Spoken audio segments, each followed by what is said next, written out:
Alright, don't have much time, and really don't want to do this over and over again. Anyway, another Hythloday video. So I played half of it. It's just he thinks my obligation is to logically demonstrate some sort of axiom, I don't have to. What I'm saying is, there's logic that connects these observations. So, what is explicitly an axiom and what is an axiom based on some sort of logical connections, it's a vague line, but it doesn't really matter. The point is, I'm saying, draw me a logical picture, demonstrate, if somebody makes a claim, and they claim it's logical, it's really easy to dispute it if it is in fact illogical. That's my argument. Give me the evidence that it's illogical. Okay? Not your counter bullshit. So anyway, let's go through this again. I'll draw a picture. I don't know what else to do. And I don't even know how. I thought I made it pretty clear before, but I'll make it clearer. This is a description of reality. Again, let me emphasize. I am totally disinterested in your personal values. I'm disinterested in what makes you feel something. Okay? If you need a fly to say, "Stop torturing me, please." Okay? If you're pulling its wings off. So the difference for you isn't that the animal is suffering. The only difference is if it says stop, you'll stop. And if it doesn't say stop, you won't stop. What I'm saying, if the fly could actually speak, like if a human being had no vocal cords and couldn't say stop, would you just keep doing something that was torturing them, even though you know overtly, rationally, logically, that it's suffering, but because it can't say the word stop, you're not going to stop? That's how ludicrous your premise is. That somehow I need to have some authority tell me that they're in pain, that I can't observe it for myself. Anyway, and again, so if you're not describing reality, then forget it. Okay, if your claim is there is no reality regarding value, and you all just get to make up your theories, like, well, I could just make up the theory that, well, women really don't feel anything, and if you rape one, it doesn't matter. If you think that's a valid theory, because I just made it up and spoke it, and I don't have to in any way make it coherent to any kind of reality, then forget it. What are we going to talk about? It's idiotic. I am totally uninterested. If you really believe that it's all relative and that the moral nihilism is the truth, okay, then I'm totally uninterested in your personal fairy tales. You might as well be telling me what your personal God is. It means nothing to me. What emotionally gets to you is so fucking irrelevant to me. I couldn't care the fuck less. Anyway. So there's a game we're playing. Here it is. It's Life on Earth. So let's just make the box. It's in the box. This is where we arrive. Now we know there's certain things I don't really have to argue, right? Evolution, chemistry, physics.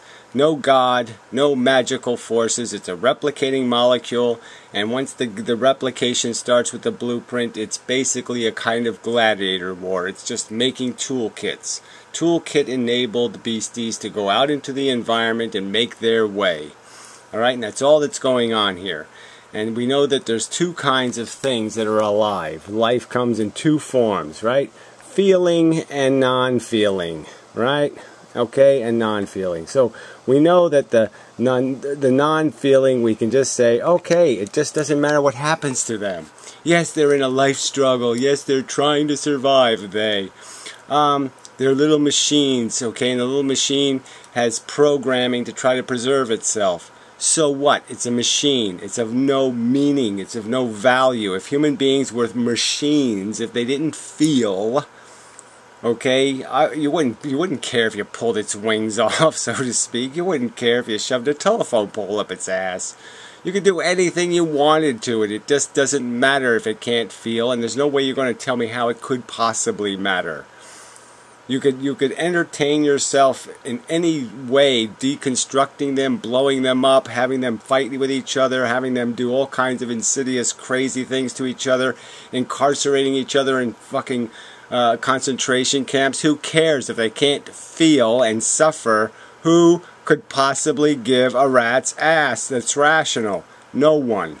So we're talking about sentient creatures, okay? And so when there's a feeling thing on planet Earth, okay, there it is, feeling thing. Okay, it's experiencing, constantly, puking out, creating, all right, really creating feelings. Its brain creates them. Every moment it's alive. That's what I'm saying. I have observed having a consciousness. I observe as having a consciousness that my consciousness is creating feelings. I have sometimes moments where I feel quite fine, and other times I have moments where I feel quite awful and horrible. And that's the truth here. And the horrible feelings absolutely suck and are bad and totally nasty, and the good feelings are totally not nasty. And the rational, obvious thing is this one is negative, just intrinsically, fundamentally, without any fucking... I have no doubt that my negative feelings, me being tortured, would be a bad idea unless you were accomplishing something. It's decidedly negative. It's not irrelevant like a machine. It's not irrelevant like a computer. It's not irrelevant like a rock. It's entirely relevant. It's the only thing that's relevant. So the simple argument being made is, as the feeling things are all sitting here, and they're all different sizes, and they're all different shapes, and it really doesn't matter because they're all just creating feeling. Okay? They're feeling, they're creating this stuff. Alright, as I use the words golden eggs, but let's make it even simpler. Let's just say matter and antimatter. Okay, and what we know is that in the end, if there's more antimatter than matter, we lost the game. That's the game, okay? That's the box. That if there's more antimatter in the end, more suffering than comfort, okay, that we lost the game. That's the argument. Tell me the logical truth could be something else. See, that's what I'm saying to you. That's almost an axiom. That's the game. The game is the negative stuff is the bad feelings, the positive stuff is the good feelings, and at the end of the day, you have to have enough of this good stuff to justify the bad stuff. In the end. That's the measure of victory or failure. That's the measure. And that's the collective problem. So again, I don't want to have to explain the fundamental logic of just realizing that I'm not the only feeling thing. Well, go ahead, prove that I'm not the only feeling thing. Prove to me that there's some reason to believe what I feel is more important than what somebody else feels. Go ahead, show me a logical argument explaining how it's possible that I'm more important, that my feelings are bigger or better than the other humans. And I don't even think you can make an irrational argument that my feelings are more important than the other mammals. But go ahead, give me your rational, go ahead and try to break the simple logic where I'm saying it doesn't matter whether it's me or them or them or them or them or them. We're all thems, okay? And the fact that my brain, my thinking machine, happens to be tied to this personal sentience doesn't mean this sentience is more important. Doesn't mean that the brain should be working for this sentience and no other sentience. The brain should recognize that the value is in this stuff being created, the matter. This is the only stuff that matters, the matter. Okay, the feeling matter, the experience matter. This is the only stuff that matters. And you have to have more pluses, more fucking goddamn pluses than minuses. Or you lose. Not much of a drawing, I have to concede. But look, this is not that complicated. Alright, my challenge to you isn't to give me your theory of life. My challenge to, I mean, I can destroy it because you're going to use words that don't mean anything, like respect or something. No, my challenge to you is explain to me why how there's one logical misstep in this this deduction I've made. I'm sentient. Sentience has, from my personal tasting of it, is profoundly important. The only thing that could possibly matter are my feelings. Without torture, without the capacity to hurt me with feelings that hurt, that I'm indestructible. I have no, I'm totally invulnerable, and the only thing that gives me vulnerability is the only thing that makes really a difference is my vulnerability to harm. The only way you can extort me to do anything or to force me to do anything, is to somehow create harm. So again, it's the only thing of value.